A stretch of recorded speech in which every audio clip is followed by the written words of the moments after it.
The Symbiote meta has arrived. Iso-8 is here. What is the best use of these Iso-8s? And we are talking about the rest of this update on your Marvel Strike Force weekly news update. And if you're ready for it, OhMGee, brother, tell them what to do. Let's go, scream it. Ah! ValleyFlyin.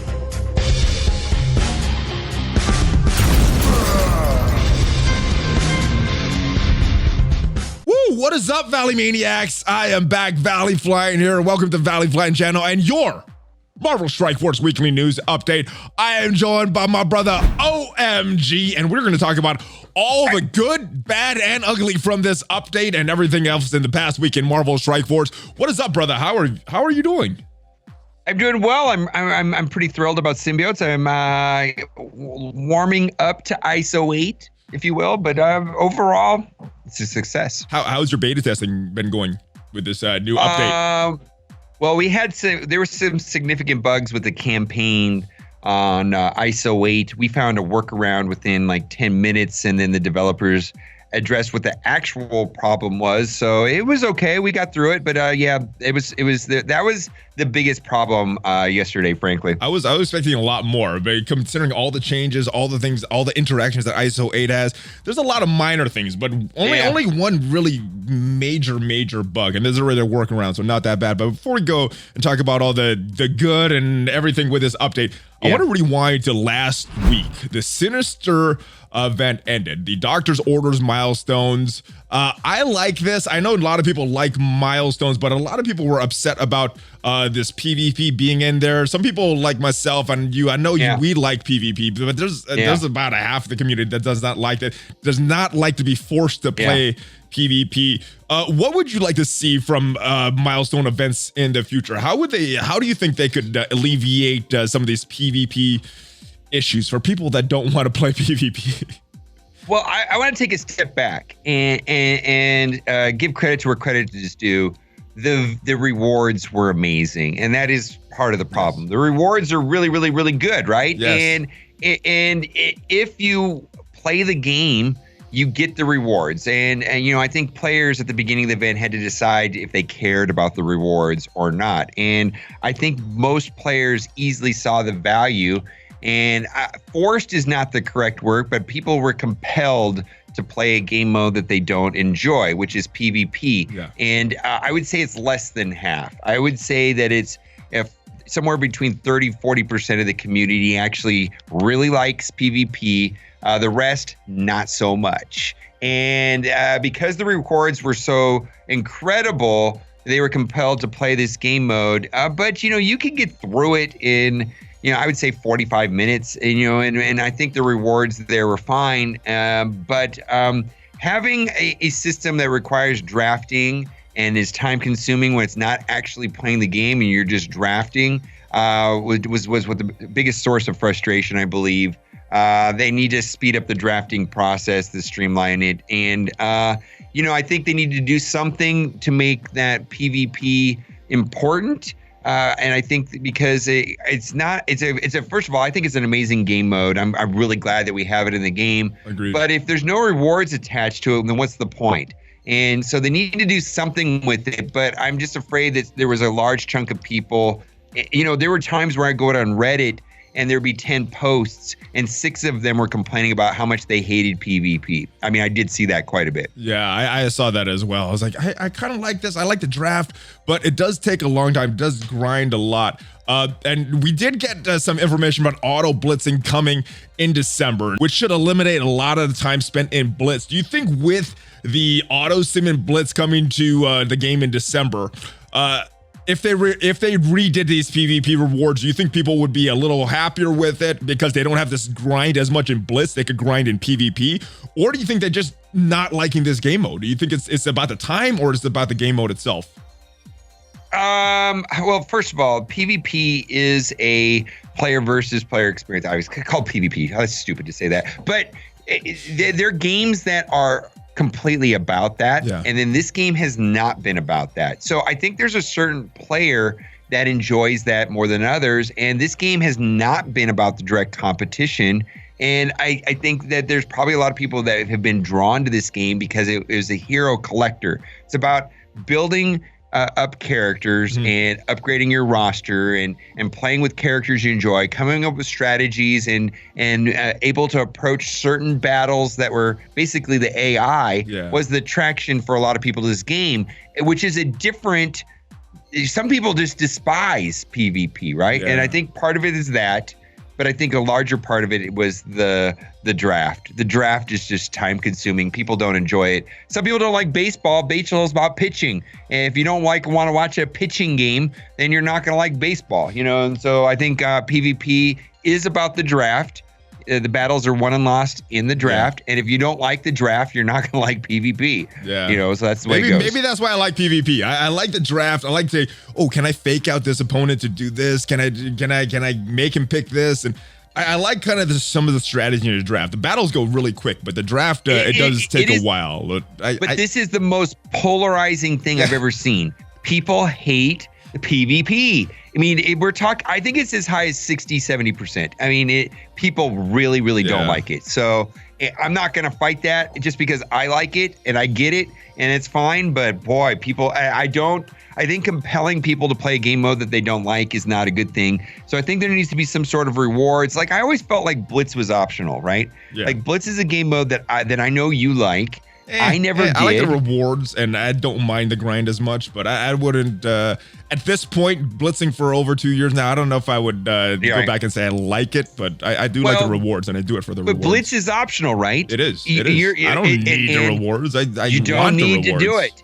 Yeah, you don't need it. I mean, the rewards are okay, and if you want to do it now, the rewards in this milestone event were overwhelmingly compelling, good rewards. And I felt for me myself that this event was not optional. Like I needed these rewards. I mean, there was an elite, almost a complete Elite 5 there at the very last milestone. My goodness, right? What is that worth? $35? I don't know, but some of the previous milestones, you get the complete Elite 5. Oh, so, so it's good. Yeah, for me, I didn't feel that this event getting 100% milestones, I mean, technically nobody's forced to do it. It's not mandatory, but the rewards were so compelling that you had to play it. Where the Blitz rewards, I've never really been like, okay, fine, I can skip it. And I think that is the issue. I would like to see PvP that has some sort of reward structure in that, like, it's similar to Blitz, where if you don't like the game mode, you just don't have to play it. But if you do like the game mode, you get some benefit. And I think the Blitz players do get a benefit from over me because I don't want to play it. Yeah, well, I'm somebody that likes it. I hope the Scopely finds more ways to make it more enjoyable, not forcing people to play, but say, hey, this is a good game mode, play it because it's good. So I'm hoping for that in the future, and because we know these kind of milestone things are going to happen in the past, and the rewards are going to be good. So. Even Arena, let's say you don't like Arena, Valley, if you don't, you just play your 2 matches, and then what do you care, right? Yeah. I mean, if you don't like Arena, it's technically almost optional with a minimum amount of time, and I hope PvP has some sort of approach that's similar to the Arena system, where yes, there is some importance to the rewards, but if you absolutely hate it, you can pass. And I think that was the problem with this event, is there was a large number of people that saw the rewards as mandatory and that they were forced into doing something they didn't want to do, and that's not good. I don't think that's healthy. I hope there's some adjustments to make the people that like it get to play it, because that was frustrating for me as well. I mean, you and I both like the game mode, and I personally don't want to play against somebody that didn't want to play. I want to play against somebody that wants to play. That was another thing too. People quitting out and force closing. I don't like that. Yeah, it was not fun for me either. Now, I did enjoy the game mode a lot more when I did the aim picks. You know, just pick aim and not worry about it. All the good characters are open.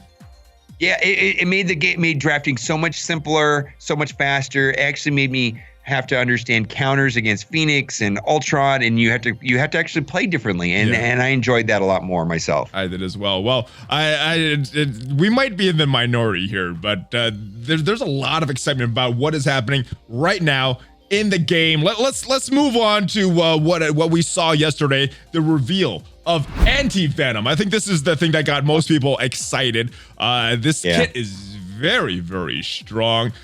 We saw the kit for Scream about a week ago, and it's like, oh man, if Anti-Venom just had that symbiote tag, this is gonna be a very strong team. He's got healing, he's got regeneration, or is it when they regeneration? But when they die, he could bring them back to life. So much stuff. This is a very, very strong kit. Was this what you were expecting? Do you think this is over the top as far as value of his kit, or were you expecting something a little more mid-range for Anti-Venom? Okay, well, let's just there's a contingency on it. It is over the top if you have the ability of landing negative effects on your opponents. It's contingent on that. And so what I was thinking is, like, what if you can't land negative status effects? It is probably the only weakness to the team, because I mean, the thing about this right here is it gets rid of heal block. He can revive, yes, but more importantly than that, he's able to give positive effects to the rest of the team, which is going to be by default at minimum regeneration, but potentially could be offense up and defense up. Now, you would have got defense up from Venom anyways, I understand that, but getting offense up is kind of a big deal, because Scream goes before Anti-Venom, she puts offense down, he takes that, flips it into offense up, and gives it to the rest of the team. He's clearing negative effects off of them, off the symbiotes. The only time I could think that this would be a problem is if you don't have the ability of landing the negative effects.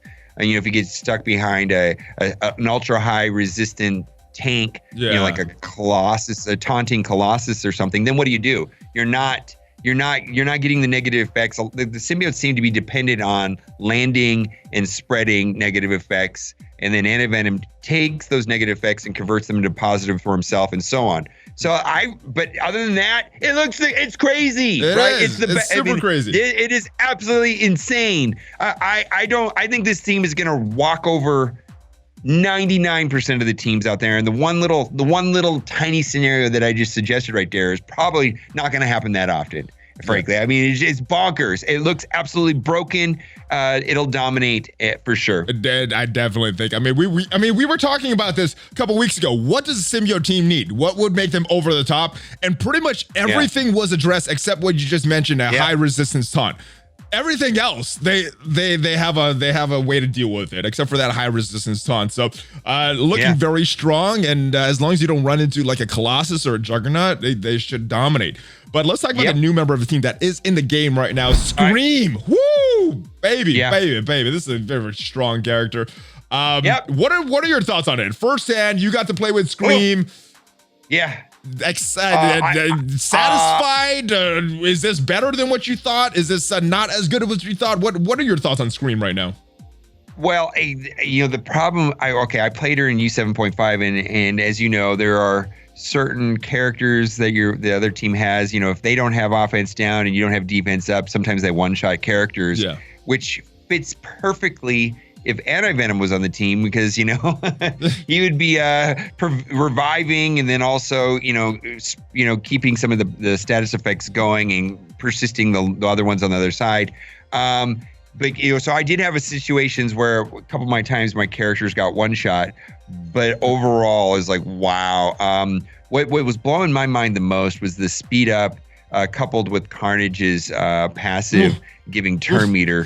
The team is lightning fast and running circles, and Scream is doing everything that she's supposed to do, clearing away positive effects, going through stealth. I have a couple nodes where I usually run into problems with Miles. She was able to get through Miles, and I was able to wipe him out, stuff like that. I'm beyond impressed. I can see that you did 3 of her T4s. I only did the special. I'm thinking about the other 2. Probably going to pull the trigger on today.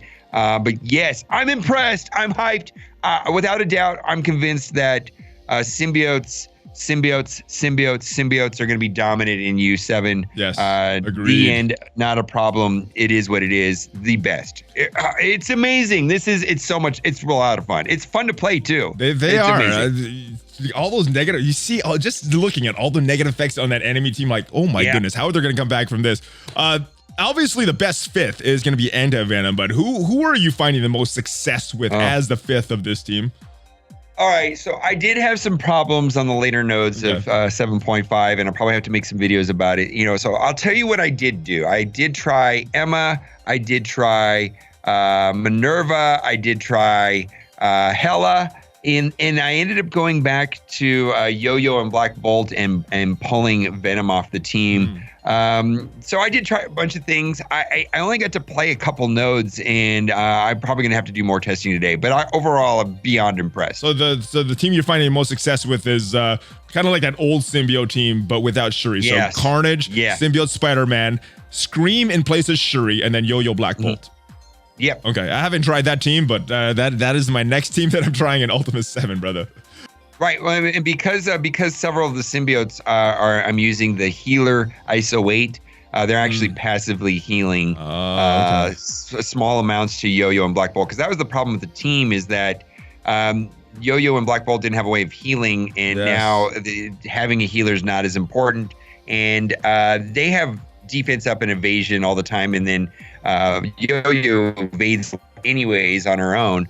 So it was actually okay. All right, so yeah, I put the Fortifier on my Scream just because so low as far as collection power, almost half of what the rest of my symbiotes are.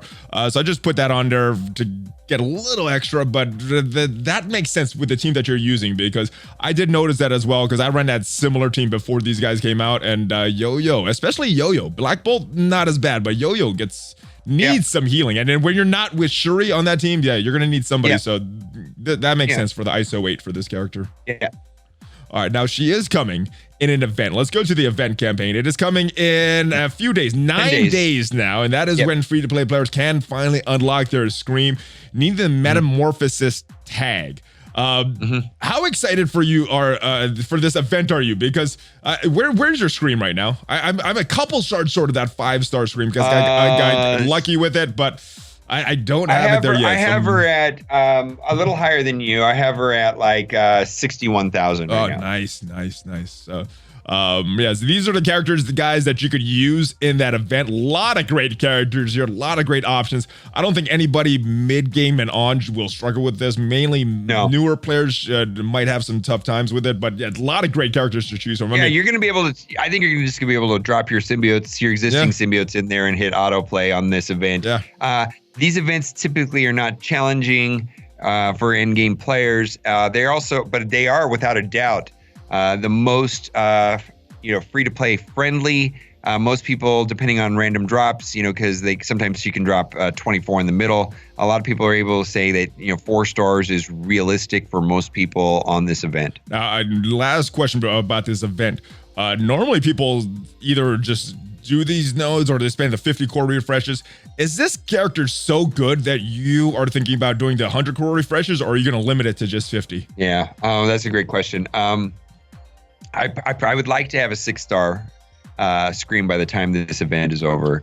And so I'm going to do the 50 cores regardless. I'm probably also going to buy the orbs if as packages come along. Okay. The hardcore players will do cores. They'll core the character. That's ridiculously expensive. Woo. And I'm hearing that there is a 450 core per day approach to the event where you will get a 6-star character. And 450 cores, that's all the 50s and all the 100s?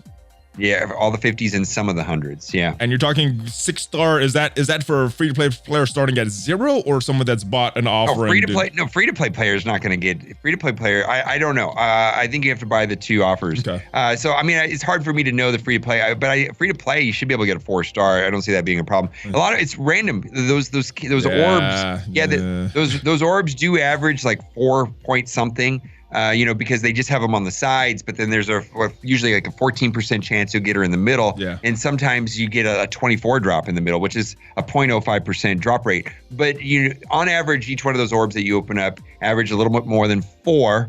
But some people get lucky, and that's just the way it is. So, but I'm definitely gonna do the 50s without a doubt. All right, I'm definitely gonna do the 50s. I'm not sure about the 100s yet. Yeah, I don't know about the 100s, let me go down to this Symbiote team and just talk about them for a little bit, because I think everybody's thinking they're very, very good. My question, how good are they? Obviously a great raid team once all of these characters come into the game, but Are they going to be viable in arena? Maybe taking on the Black Order once we get Anti-Venom.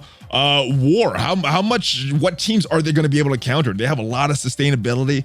There's a few weaknesses that we talked about earlier, but how meta do you think this team is going to be once it is fully realized and we get Anti-Venom in the game? Well, I'm not sure. I'm not sure that the Thanos flip will go off at the right time based on the AI and whether or not you'll be stuck behind a cull taunt. That's going to be the issue is the cull taunt. Mm-hmm. I got to see. I'm not going to make any predictions. I think that they're going to be raid for sure, war for sure, but arena, I suspect Black Order is still going to be on top. I'm leaning that way too, but I know there's some people that said, you know what, I think they can beat Black Order. So we will see. Let me know your thoughts in the comments, guys. Do you think that Symbiotes can be able to beat Black Order? We'll have to see firsthand. So let's just leave your comments, guys. Let me know what your thoughts are. It may not be consistent, is my guess. I think there's going to be a scenario where they do, but I don't think it's going to be consistent. All right. Well, we will see. We will see. All right. Boom. Let's move on to here. Iso-8, the other big thing, in addition to the Symbiotes, the other big thing in this update, Iso-8. Now, there was a lot of fear in the community, and a lot of that was from the way that these mods were implemented in your previous game, Star Wars Galaxy of Heroes. What is your take on this? Is this something that people should be fearful of at this point now that we got more information about it, or are you liking this? Liking is not the right word. It's not scary. Okay. I don't think it's scary at all. I think it's actually pretty simple. I think it's also won't be time consuming once it's set up. And we're going to show a guide here that makes it a lot easier. But basically, and it's linear. It just seems like it's way grindier than I thought. I mean, I think it's going to be pretty easy to get your arena team and your raid team up and running. And excuse me, and then there will be a certain amount of stars that's optimal, like 3 or 4, but going from 4 to 5 looks outrageous on the Iso-8. It just looks like because it progressively gets worse. I mean, I think the numbers off the top of my head, it goes 1 cumulative to get a 1 on times 5, and then to go to 2 takes 3 cumulatively times 5, right? Because there's 5 pieces, right? And then it goes 9, 27. And then the last one jumps to 81. So it gets, wow. So I think it's going to be like, wow, I can get 1 piece. Yeah, 1 piece. So 81 times 5, right? And so, I think it's going to, it just seems like, Red Stars came out and we didn't all have all of our roster at 5 reds or 4 reds. How long did that take for us to even get our rosters at? Most of my rosters at 4 stars, right? Is most of your roster at 4 stars? I got a bunch of 3s in there as well, but I know I don't spend as much as you either. So yeah, most of our rosters at 3s and 4s. How long did that take? It took years, right? Year and a half, right? Long time. Yeah, and this system looks like that. It's just going to take a long time. There's no expectation that we're going to get. Even our rosters anywhere. So I'm taking my key characters up to 1 right now. I think I took Thanos to 2 just because I use him so many different places, and it's just going to take a long time, right? And it's fine. Yeah, I prefer the grind, making it take long rather than leaving it to RNG. Says, I may never get the red stars on the character that I want. So yeah, I prefer this. Now, I like this way better than Red Stars. I'll tell you that. Oh my goodness, it's like 1,000,000 times better than Red Stars. And now that I've been interacting with more, it's not as complicated as I thought either. It's actually pretty straightforward. There's some UI stuff I don't like. The way that upgrading some of the pieces is kind of confusing. You have to watch the little dots more than the big pluses and stuff like that. So it's kind of, but other than that, it's pretty simple. It's pretty straightforward. Yeah, I don't think it's that bad. People were fearful of it when I first heard about this. Like, oh no, and then especially that first iteration of the test server, I'm like, man, this is gonna piss people off. The second one is very similar to what we have in the game now, and it's It's not really that much more than like an extra gearing system. And then the only decision you really have to make is which classes. And we're going to talk about that. I think there's a real simple way to approach that as well. Yeah, we got a really spreadsheet simple that Remanx made that we're going to talk about. But before we jump into that, let's talk about some of these bugs and some of these workarounds for people that still don't have this working correctly. Loading screen. So let me just read this response here. The dev team is currently working on reports that certain players cannot load ISO-8 campaign nodes. And here is the workaround. This was the edited. Okay, here was what's going on. ISO-8 campaign zone. If a player tries to go into a node from the campaigns tab, not submit, the game incorrectly checking to see if the player has enough regular campaign entry instead of the ISO-8 campaign entry. This is where the game stalls. No regular energy is taken away. So the temporary workaround to ensure you have a minimal amount of campaign energy, which satisfy the checkpoint, but the game will take ISO-8 energy correctly. So part of it's working right, but the system to look, it sounds like another decimal type of it's a decimal point. So as long as you have campaign energy, it works fine. The other workaround was if you identify a character that needs the piece you need, is you can go to it directly from the character screen, and that worked. That was the workaround that we had initially yesterday, and that was working fine with people. They just got to change a toggle and get through it. I hope everybody that was watching the stream yesterday was able to get through it. Okay. You know, because of what we were doing and the way we got it. So this is annoying. Once you do it once, you don't have to do it again. I mean, it was pretty much an autoplay event, in my opinion.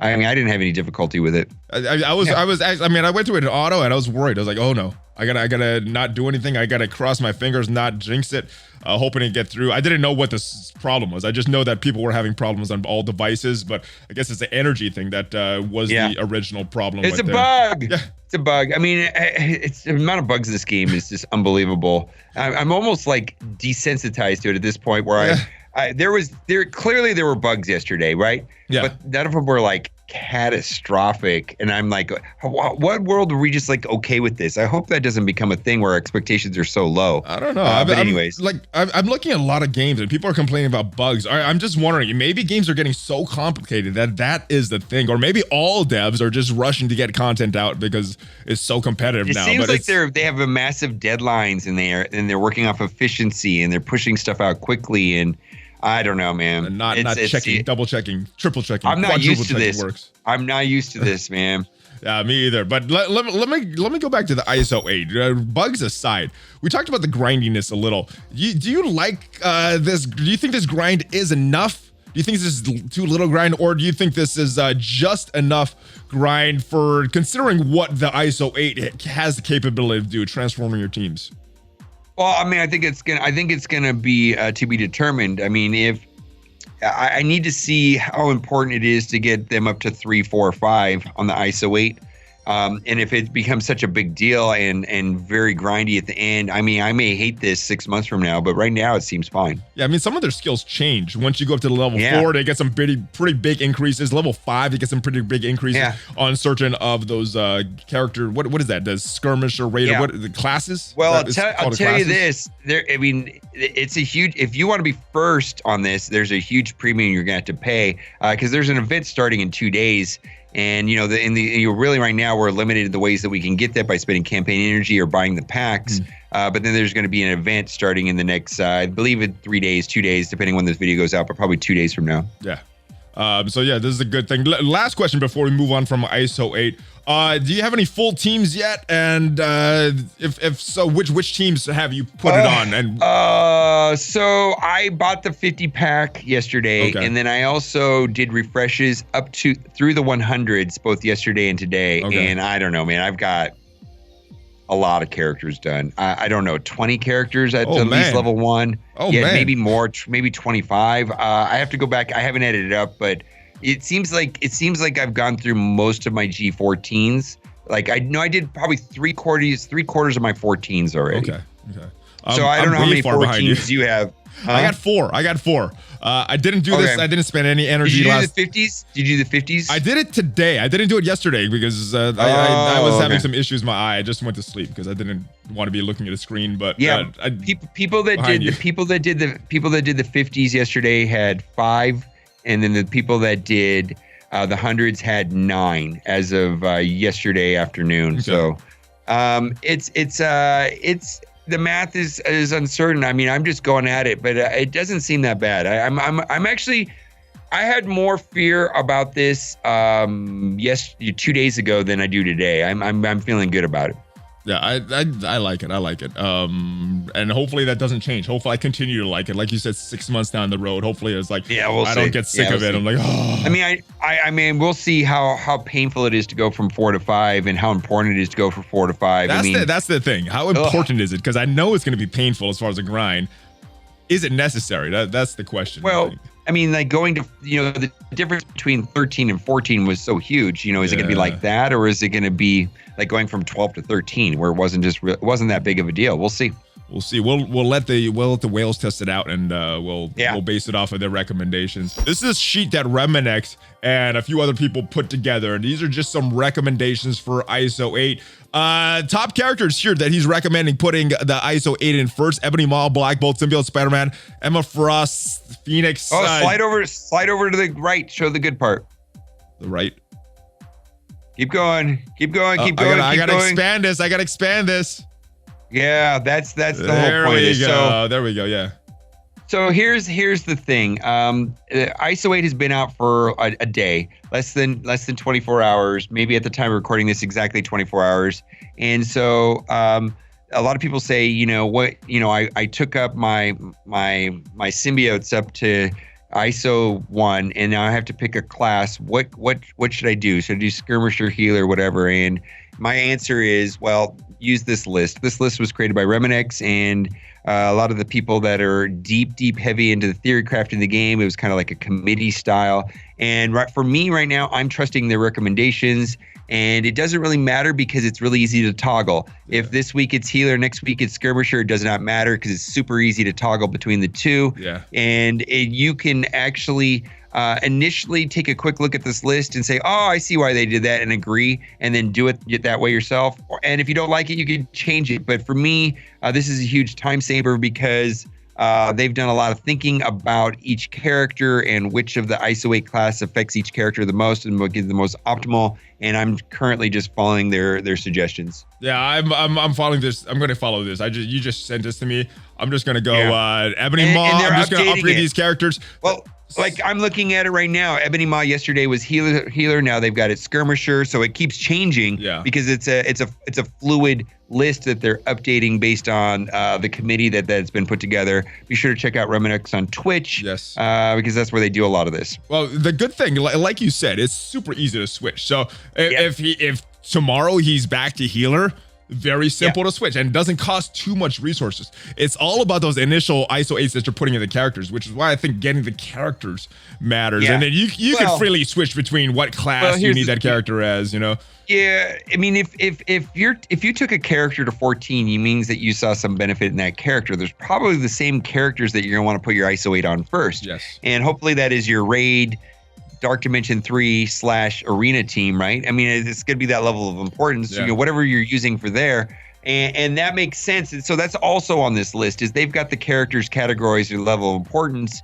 And you can see Ebony Maw they're not saying Ebony Maw is the best character of the game, but they're saying he's the most used, most important character in the game right now because he's good in all 5 of those games. All game modes. Yep. Look at that. And he's exceptional in all 5 game modes, not mediocre. I mean, because Thanos can be used in all game modes, right? But he's not the first pick. Choices or the top 10 pick, and Ebony Maw is. So this is where they're focusing, putting ISO-8s, and then they're changing. Now I've seen a lot of them change on this list. You see, even since this morning, the list is being updated. And again, if you don't like what they put, don't do it. It doesn't matter. It's literally, this is brand new. We're trying to figure it out real time.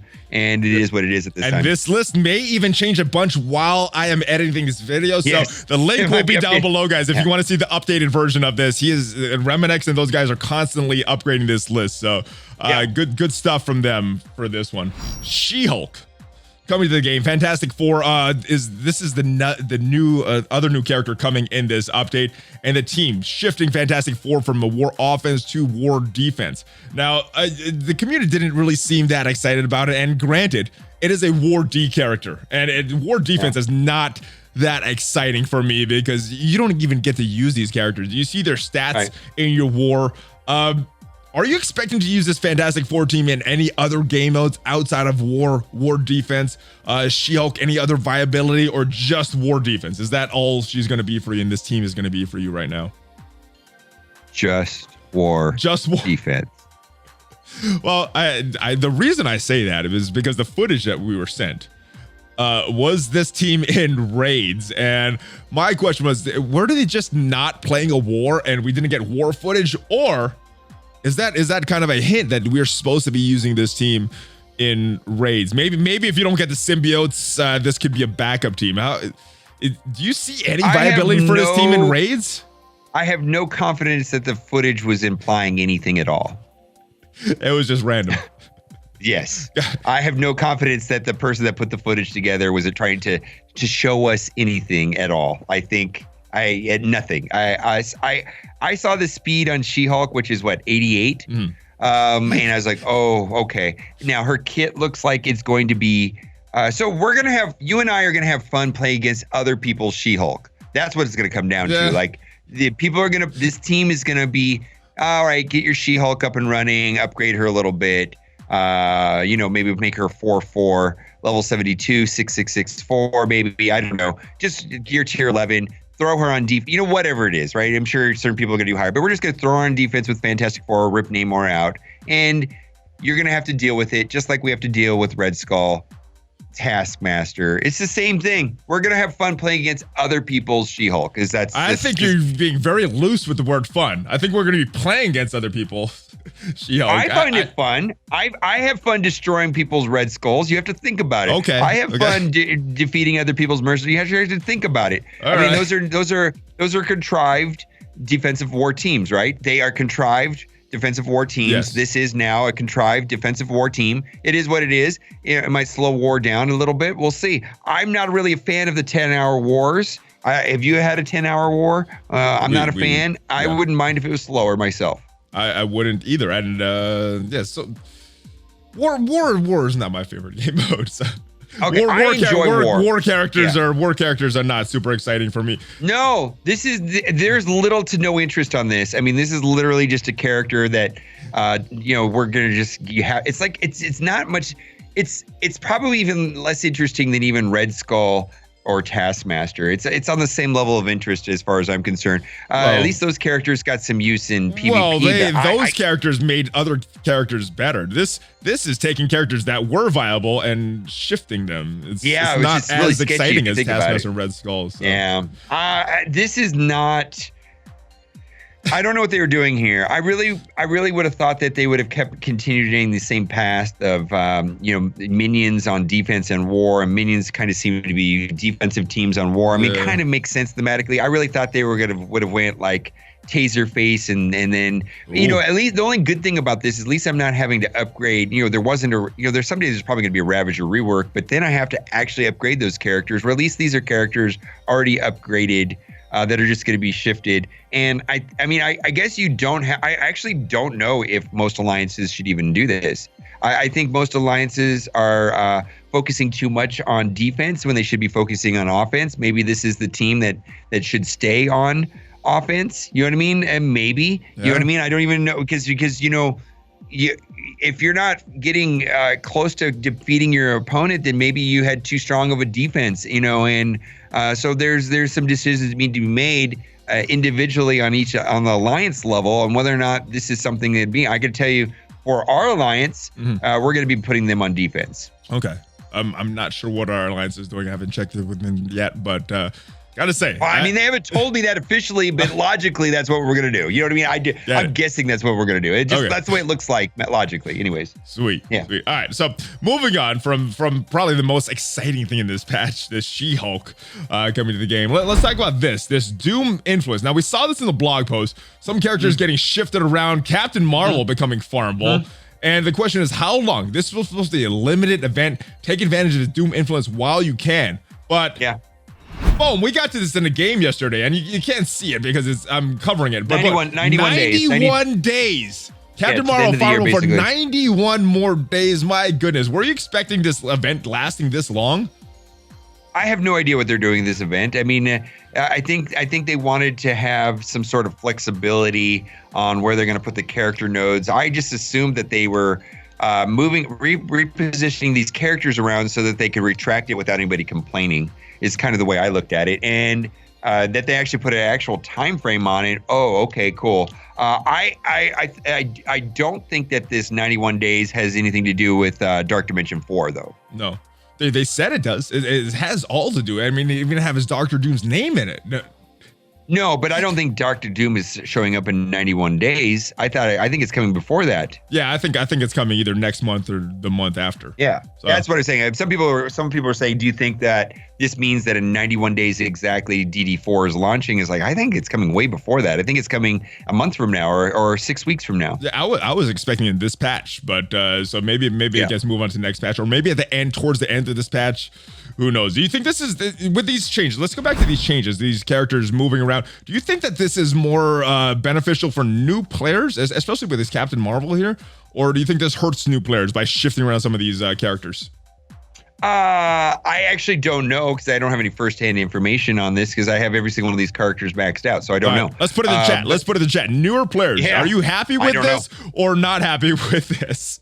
Yeah, I mean, obviously Captain Marvel farmable is good, right? It's not a bad thing, and there's no characters being removed; they're just shifted around. I just don't know if any of them went harder, later game where they're unavailable. But I think whatever the changes that are made there, just the fact that Captain Marvel's farmable offsets any of the negative things. Well, now that Captain Marvel's farmable, I think people were expecting her to move out of those milestone orbs and Symbiote Spider-Man move in. I know. Judging by the strength of this Symbiote team, what do you think is going to happen to Symbiote Spider-Man now that Captain Marvel's farmable? What I suspect is happening is that they're trying to stretch every single one of those $35 purchases for 50 character shards. Yeah. I mean, I think that's all that's happening right now. The level of importance of Symbiote Spider-Man has gone through the roof now that we've seen Scream and Anti-Venom. So I personally thought that Symbiote Spider-Man was going to be added to the milestone orb weeks ago. Yeah, as soon as Emma came out, that's what I was expecting. I'm baffled that we still don't know what's happening with Symbiote Spider-Man. And the only logical thing is that they're trying to sell as many of these packs as possible, and they may wait until the packs start selling. I don't know what they're doing, but the logical thing that everybody's expecting is that Symbiote Spider-Man was going to be placed in the milestone orbs. The other thing I want to know is, are they going to replace the orbs? Are they going to call them milestone 2 orbs? Oh my goodness. Because I have over 300 saved, are they going to say, hey, those orbs are expiring in 7 days? Because they do that with the alpha beta, the Greek ray orbs, right? Yeah. Hey, these orbs have a definite end time, and you need to open them. I hope you did not just give them ideas. I hope you did not give them ideas. Hey, man. I mean, clearly, I've hoarded these.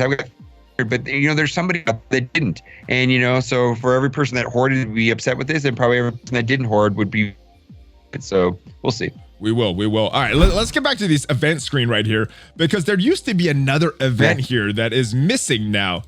Where did Iron Man go? Is that another bug, or do you think they removed him and we're what's going on with Iron Man?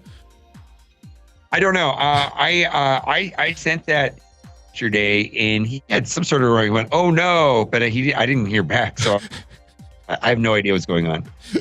All right, well, we'll see, I guess. We don't know what's happening.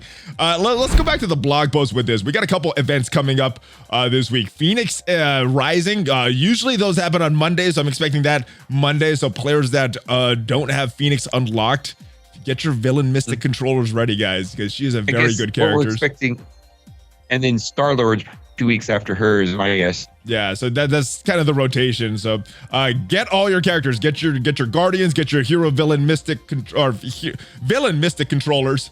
But I wanted to talk to you about this Chaos Theory returning.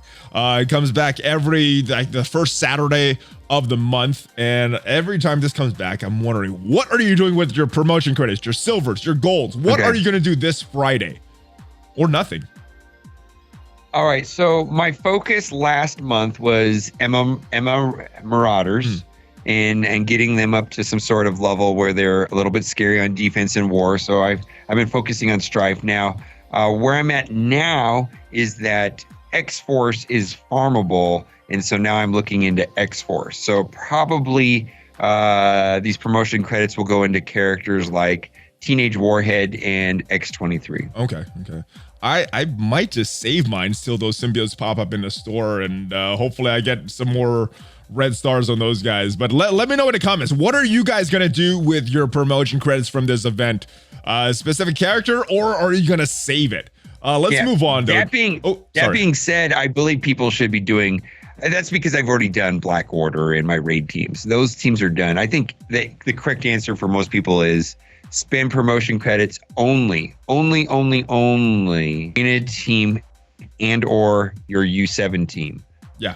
Usage is very big with these T4 upgrades and these red star promotion credit purchases in the store. And there's certain characters that are better than others. I mean, people always get this debate of who should I spend? Should it be Black Bolt or should it be Thanos? Thanos. Black Bolt, there's some great questions there. But anyways, if you're not decided, it's very close. Usage should be the key. Let's talk about these update notes. There's a couple that I wanted to talk about. We've talked about most of them already. This one is not in the game yet. The 2 new challenge tiers added to all challenges. Obviously it's coming in this update. We saw the data mine for that. My question for you is your prediction as far as date for this. Do you think this is coming towards the end of the update, more towards the middle, or possibly this week or next week? When are you expecting date? The word on the street is this is mid-patch, but I haven't heard anything now. Mid-patch, and so that's probably 2-3 weeks out. No official news. It's complete 1000% speculation. The thing that we do know that's in the data mine is that these next 2 challenge tiers are going to be designed around gear tier 15 and level 80. So with that said, that was my next question. When do you think that is coming? I was thinking it was coming this update. Normally when they do these challenge tiers, they also add a level cap increase, sometimes a gear tier increase. What do you think this is next patch? Maybe towards the end of this patch, and then the level cap comes in the next patch, or do you think they're just going to leave us hanging for a little bit with these challenges? Say, figure it out at level 75, and then you guys get level 80 so everybody can do it. What I see happening is that the next patch will have Dark Dimension 4, Doom, Gear Tier 15, and level 80 all at the same time. Okay. That does make sense. That's a very good logical prediction. Based on the way Dark Dimension 3 was released. That's what I'm going off of. I think that's a very logical prediction. We will see though. It's always so random with Scopely, so never know what's gonna happen. It could change. They can do whatever they want, but that's that. If they go after their past schedules, that's what I see happening. All right, I like that as well. I think it is gonna be the next update, and which is why I'm thinking maybe these challenges towards the end of this update. But they could just say, hey, spend some money to finish these. Yeah, and these updates are usually what about 5 weeks apart? Is that about right? Around there, 5-6 weeks is what it seems like. 5-6 weeks apart. Yeah. Okay. All right. Let's move on to this one because there's been some people I've complaining about Dark Dimension 3 being buffed, and this is some evidence that it's not buffed. This was a response on Reddit. This guy's saying, for some history, when they did the restart rework months ago, they increased the value of red stars, but in DD3 to make up for the lower amount of red stars. So the net effect was no change in difficulty.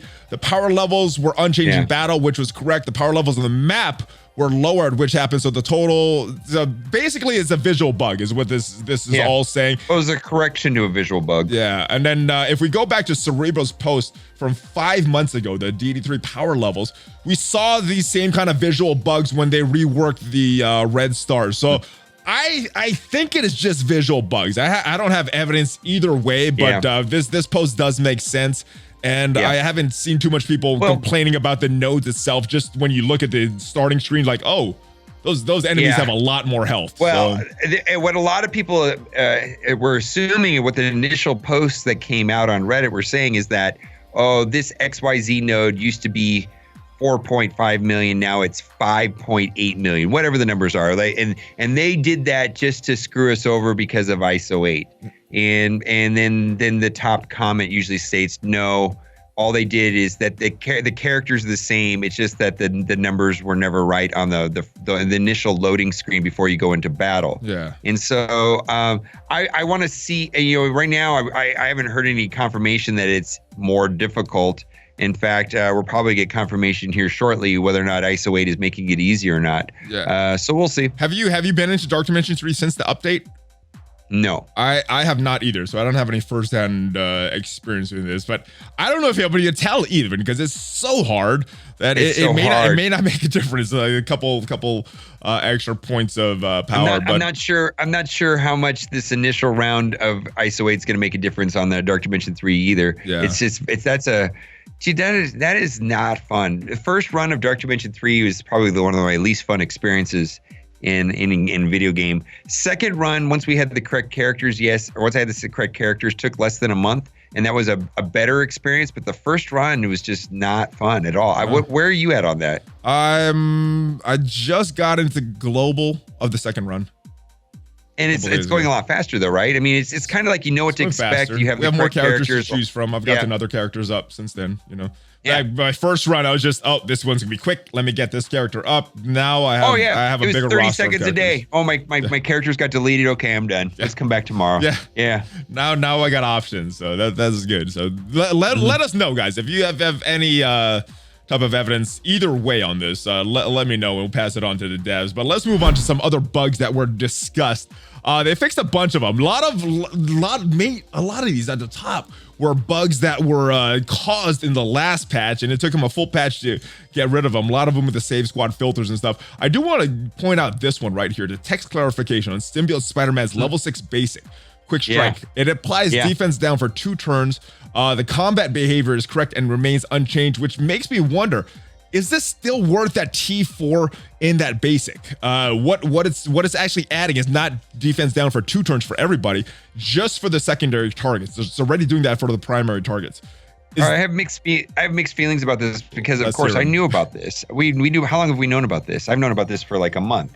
Yeah, that was wrong. I wasn't even paying attention to this one. So yeah, and I had already upgraded it, and I was just like, whatever. So the thing is there is some advantage. Well, first of all, Symbiote Spider-Man. Okay, and my thoughts on Symbiote Spider-Man is that I use Symbiote Spider-Man's basic attack nearly constantly. Yeah, constantly, and there's 20% extra damage, and it does spread defense down 2 turns on the secondary, where initially it was like, oh yeah, defense down on the primary on I didn't know that I was getting defense down for 2 turns on the primary target on tier 6, but a lot of times it rebounded anyways, so it was always felt like it was there. So I think there's a case to be made to refund this. I personally do not want a refund on this one. It's just like Carnage Basic, right? Now a lot of people say, well, why did you put the T4 on Carnage Basic? It's because they use it all the time. Yeah. Symbiotes are one of the rare characters that you just end up using the basic attack more often than the special a lot of times. It's just the way that they play. Yeah, this is the way they play. Yeah, and I think it is valuable to get the defense down on the secondary targets for 2 turns.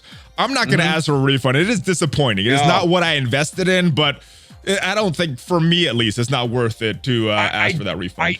I didn't see an overwhelming number of people upset about this. No, I'm not sure how many people noticed it, but yeah, I'm not even asking for a refund. It's not as good as I had thought, but it's not. I'm happy with it enough. Yeah, I'm happy with mine. It is the Datamines now. I think I still haven't seen this, so I'm blindsided by this. So I'm looking with this real time. I've not seen this. All right. Well, unfortunately, they seem to have cleared up a bunch of the holes in their Datamines, and they didn't leave a lot for us this time. A couple things here. We look like we have more achievements here, doing different things related to Iso-8. So we're getting a few more things in the achievements. That's one of the things.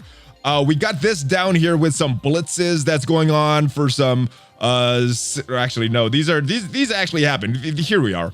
The Anti-Venom, Scream, and She-Hulk blitzes, they have these for every single character. So that doesn't mean anything. This does not mean anything. That does not mean they're blitz characters at all. I mean, Scream. We know that's an event character. The event's in the game right now, but it has the blitz, and I guess that's for future. That's for future. I wouldn't be surprised if Anti-Venom was a milestone character, but who knows? We'll see. Good enough to be a milestone character. Definitely good enough to be a milestone character. We'll see. But yeah, I'm hoping he's blitz because that's kind of an easier unlock, especially in December when they get this auto blitz feature. But not too much else that really stands out to me here.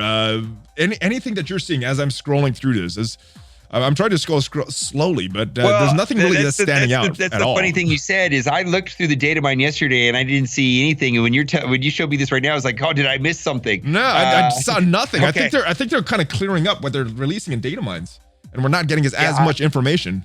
Well, we got a lot of stuff early last month, mid-patch too. There was something that came through, so a lot of this stuff we saw already. Yeah, so kind of disappointing as far as Datamines, but achievements for Iso-8 looks like the big thing that's coming. All right, so not much in the way of Datamines, but this week we did get this cryptic post from the official Marvel Strike Force Facebook account, and I like these cryptic posts. You can read the top part here. There's some fun things in here, but I didn't want to point out this part right here. You're right. HR did talk to me about this. Well, I'm going to drop some hints about Cat. Yeah, and maybe Rob. For sure, he's cool, but they're going to lose it over a guy. So, yeah, there's some speculation from the community. Cat, some are suspecting Kate Bishop or Kitty Pryde, because Kitty Pryde's real name is Catherine Ann Pryde. Rob. A lot of people are going Iceman with this one because his real name Robert Louis Drake, and Gah. I think a lot of people are thinking Gambit. You know, I find it weird that they would use their real names here, but use the mutant code name for Gambit. We've heard of Gah before. Do you think this is Kitty Pryde, Iceman, and Gambit, or other characters, or is this like Gamro, an agent that is not even coming in this next patch? Well, we're all guessing, but I think having a triple mutants and having two completely mutant teams makes the most sense. That if if we're gonna go with the mutant idea, it'd be Kitty Pryde, Iceman, and Gambit, and then maybe we'll have a second mutant team. I don't know. That's the only thing that makes sense to me, but we're all just guessing. Plus, I think there's been rumors of Gambit for a while now. There have been rumors for Gambit for a while, and at least in this patch. None of the previous weird posts on Facebook came in this patch, but that does not mean it's not coming in the next patch or the patch after that. So this could just be some teasing for some characters that are working on. But Kitty Pryde, Iceman, Gambit seems the most likely to me, and I think a lot of the community. But guys, if you have any other predictions on what this could possibly mean, let me know in the comments, guys. That is about it. Anything else that you want to discuss before I let you do your shameless promotion? No. Okay. All right. What is your shameless promotion then? Let's get to that. I gotta say this. I really want to just say thank you to everybody that comes out on Twitch. When these patches come out, we kind of are testing and beta testing this. And yesterday we were able to get that workaround for the Iso-8 within like 30 seconds. Somebody figured it out, and like people were saying Iso-8's broken, we can't get into the campaign, and then somebody linked me to a Reddit post of a workaround, and we were working around it instantly. And I just want to say thank you for that information, because yesterday it made for a fun day, and we were able to collectively learn all the Iso-8 and kind of go through it together, and it was a lot of fun. Yeah, always a good time when I stop by your streams and learning as well, not just entertaining, also educational. And if you guys want to stop by his streams, you stream every day at Reset, guys. So links are down below. And I do need to give a warning. I'm out of control on Twitch. I say some stupid stuff, man, and I wear wigs, and it's a little different than YouTube persona for some reason. Yeah, Twitch. There's not as much. Not as much restrictions as YouTube. So it's PG-13 on Twitch. I'm just saying.